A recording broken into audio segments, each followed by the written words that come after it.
galera, tudo bem com vocês? Eu me chamo Thiago e sejam bem-vindos a mais um vídeo aqui do meu canal, em que eu estarei falando sobre mangás e hoje especialmente o mangá Meshle. Faço análise dele semanalmente, mas hoje estarei falando um pouquinho sobre a sua história, algumas teorias para o futuro da história e estarei falando aqui com vocês. E antes de mais nada, se você é novo aqui no canal, peço que você deixe o seu like e se inscreva no canal, assim você poderá estar me ajudando e também ajudando o canal a estar crescendo cada vez mais. Se você não acompanha a obra Meshle, eu vou deixar aqui na descrição o link para você poder estar vendo as análises que estou fazendo de Meshle aqui no canal. E você poderá estar por dentro das análises e dos capítulos de Meshle. Então sem mais demora, então vamos para o vídeo.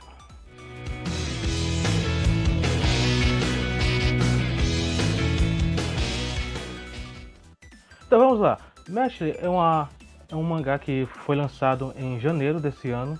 E desde então ele vem fazendo um grande sucesso. Ele não vem tendo tanto sucesso quanto algumas outras obras, mas ele aos poucos vem alavancando seu sucesso. É algo bem interessante.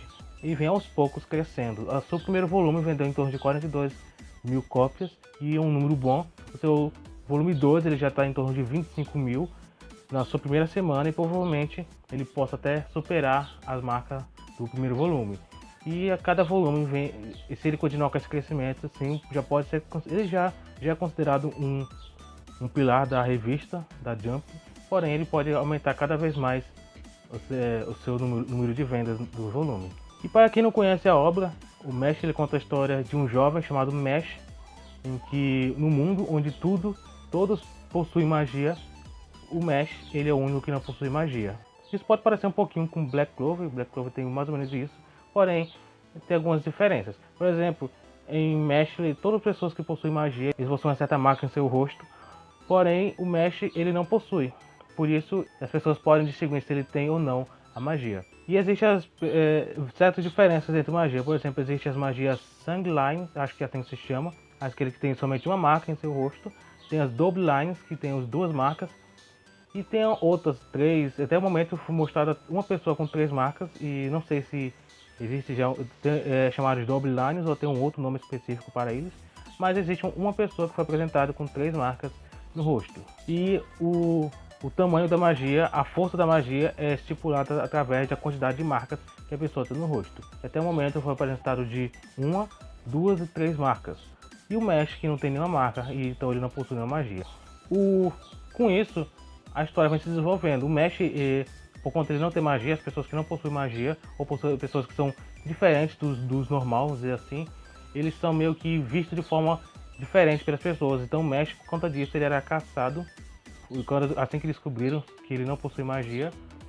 Só que depois de algumas coisas aconteceu, a pessoa que ia prender ele resolveu mudou de ideia e falou para que caso ele entrasse na escola de magia, ele iria parar de perseguir ele, e assim ele poderia ter uma vida sossegada, uma vida de paz. Foi assim então que Mesh, mesmo sem ter magia, ele conseguiu entrar numa escola de magia, e assim ele poderá se tornar o Visionário Divino, que é o mago mais poderoso da escola naquele ano.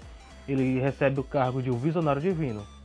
E o Mesh agora então ele tem a missão de se tornar um, para assim ele possa conseguir a sua paz novamente. E então a história vem se desenrolando a partir disso. Apesar da história ter uns pontos bem interessantes, alguns pontos meus que são como se fossem referências de outras obras, como por exemplo Black Clover, até o próprio Harry Potter, que algumas pessoas falam, e que realmente parece ser, esse é o que mais parece ser. Por exemplo, o próprio Mesh, apesar de muitos dizerem que o Mesh tem uma aparência como do Mob Psycho, se a gente analisar bem, ele tem uma aparência meio com o do Harry Potter. O cabelo dele e até a marca dele que ele desenhou no rosto dele se assemelha bastante ao símbolo da cicatriz do Harry, que tem um formato meio de um trovão que tem na testa. Se parece bastante com isso. Só esse é o único personagem que tem uma semelhança com o Harry Potter. Ele e o diretor, que é o Raumberg, no Mesh, que ele se assemelha muito com o Dumbledore do Harry Potter, o diretor. E esses personagens são bastante semelhantes aos personagens de Harry Potter. E tem algumas outras referências que o Mesh bota tirando do próprio Harry Potter. E se você já assistiu Harry Potter, você com certeza vai entender do que eu estou falando. E assim, essas referências e algumas outras tiraram que algumas pessoas, né, assemelham com outros animes. Como eu falei da aparência do Mesh, que parece muito com o Mob, ou a força dele que se assemelha muito ao do Saitama. Porém, eu não acho que seja igual ao Saitama. Ele é forte, porém não igual ao Saitama. Eu não falei, mas o motivo da força dele é que ele treina bastante, apesar dele não ter magia. Ele usou toda a força que ele tem em treinos, e assim ele foi treinando e conseguiu uma grande força, uma força sobre-humana que ninguém consegue ter. E ele conseguiu essa força. Não se sabe ainda se essa força realmente é por ele ter treinado ou realmente ele tem algo dentro dele que faz aumentar a força dele. Ele não tem magia, mas será que a magia dele tem a ver com a super força dele? Será que o motivo dele ser diferente deu a super força para ele? Ele é ele tem alguma coisa diferente das outras pessoas normais? Por isso que ele não tem marca? E bem, essas são só algumas teorias. E eu vou falar algumas outras a partir desse vídeo, então continue no vídeo que você vai ver algumas teorias que eu tenho a respeito do Mestre. E eu gostaria também de falar a respeito da obra em si, que a obra desse tipo, desse gênero, de show, de batalha, essas coisas, apesar de muita gente dizer que o Mestre ele é uma obra mais comédia, tipo Gintama, que tem comédia, mas também tem um pouco de ação. Eu acho que ele pode ter um pouquinho dessa pegada, mas eu acho que ele vai mais pelo rumo da ação, das batalhas e lutas.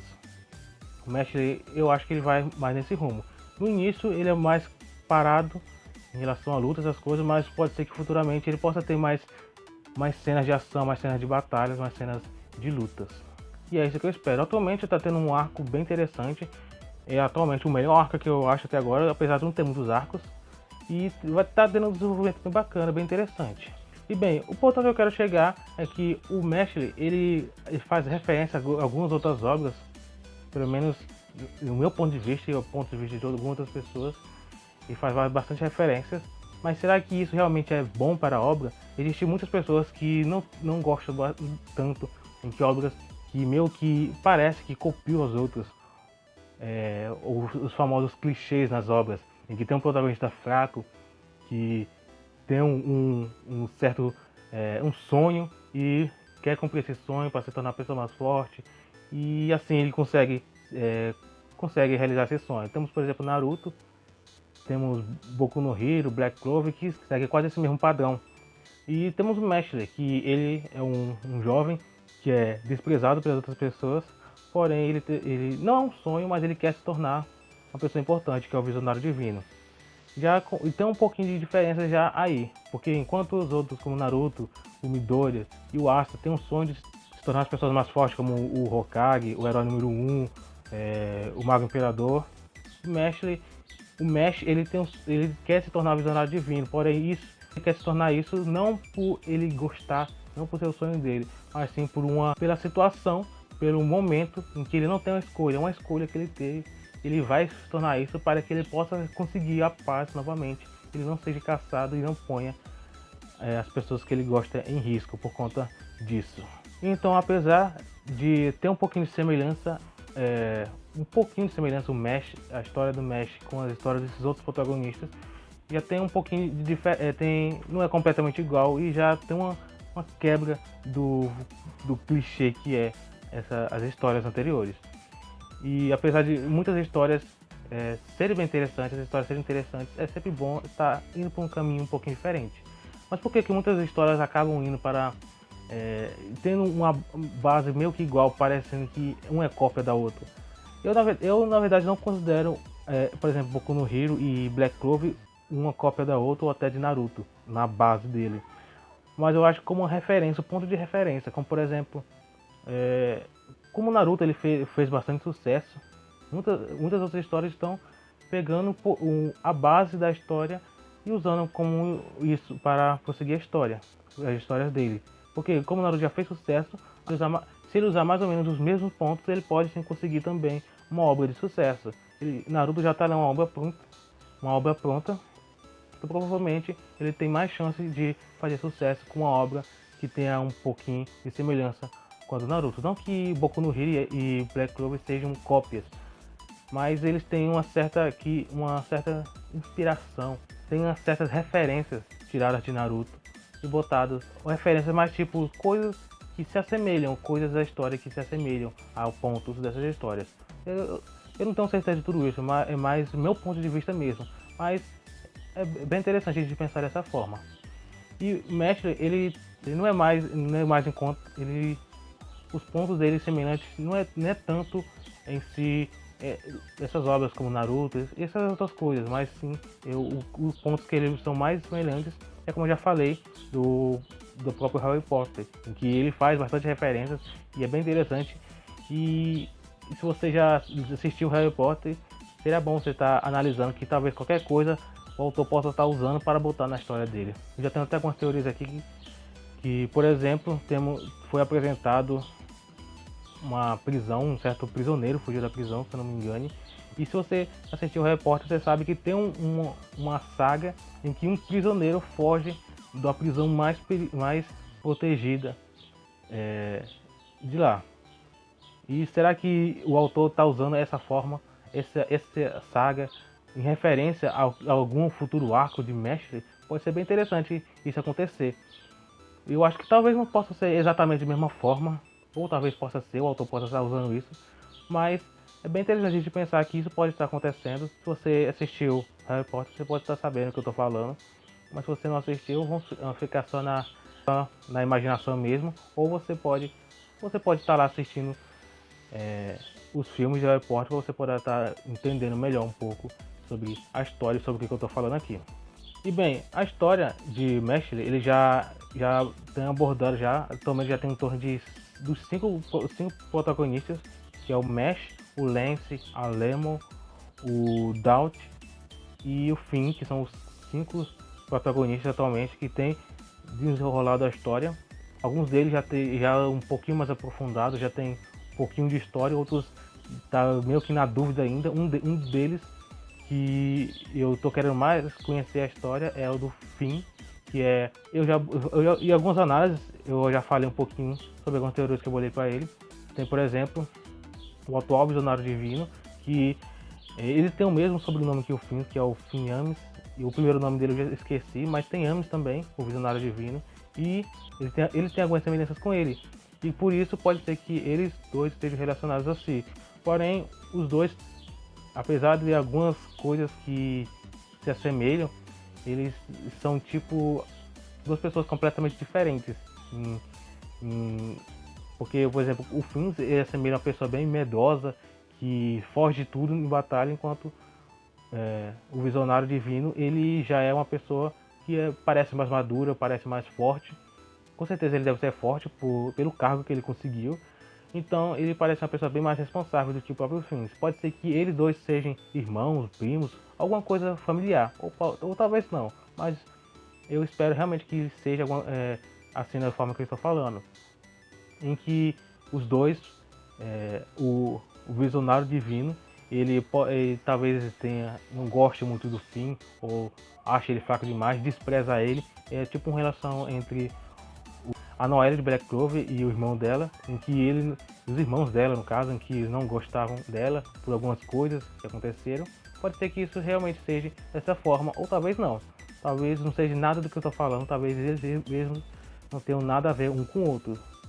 Mas é sempre bom a gente estar pensando nisso, bolando algumas teorias para o futuro da obra. E tem algumas outras teorias, eu falei no último capítulo, que é o capítulo 26, tem uma teoria bem interessante que eu falei lá, no último capítulo que eu bolei. Se você quiser você está vendo, vou ver se eu deixo aqui na descrição o link para você estar olhando lá o último capítulo de Mestre. E assim, você tirando a sua conclusão, comenta lá o que você achou da teoria, ou se você tem alguma outra teoria, você pode comentar até aqui mesmo se você tem alguma teoria sobre Mestre. Se você já leu Mestre, ou se você ainda não leu, dá uma lida nele lá e comenta o que você achou dessa obra. Se ela realmente tem futuro para bater de frente até com, quem sabe, com Boku no Hero, ou quem sabe, né, com One Piece, apesar de ser bastante difícil, mas como o Kimetsu conseguiu, pode ser que Mestre possa conseguir também algum dia. E a gente ficar por dentro de tudo que está acontecendo na obra. Então é mais ou menos isso. O Mestre, ele cresceu bastante, ele está se tornando bastante. Para mim, Mestre já é um pilar da revista, uns 85% de certeza que ele possa sim conseguir se firmar na revista. E agora é só esperar os arcos, os aprofundamentos dos personagens, a história dos personagens. E assim a gente está cada vez mais envolvido na história. Tem uma outra obra também que eu também não tava dando nada para ela, que é o Undead Unluck, que essa história no início estava meio chato, mas eu até tinha parado a história, dropado a história, mas agora eu voltei a ler ela e eu achei bem interessante. A obra praticamente deu um salto bem legal e ficou bastante interessante. Talvez eu faça um vídeo falando sobre ela. E se vocês quiserem, se você puder estar comentando aqui também algum outro mangá ou anime também que quiser que eu esteja comentando aqui no canal, você pode comentar aí, não precisa ter vergonha, é só comentar aí que eu posso estar falando ela aqui no canal. Então é isso, se você gostou do vídeo, deixa o seu like, se inscreva no canal caso você não tenha se inscrito, caso você seja novo aqui no canal, poderá estar nos ajudando a crescer cada vez mais. Compartilhe esse vídeo também com seus amigos, com alguma pessoa que também gosta de mangá, que também gosta de mestre também. E assim, estamos aqui juntos, debatendo, teorizando sobre essa obra. Lembrando que as análises de mestre saem às terças-feiras e Bone Collection sai às quartas-feiras. Assim você poderá estar por dentro de tudo. Ele pode sair em torno do meio-dia, 1 hora, eu não vou dar certeza, mas até esse horário, esse é um horário que ele pode estar saindo, as análises. Então eu fico por aqui e a gente então se vê no próximo vídeo.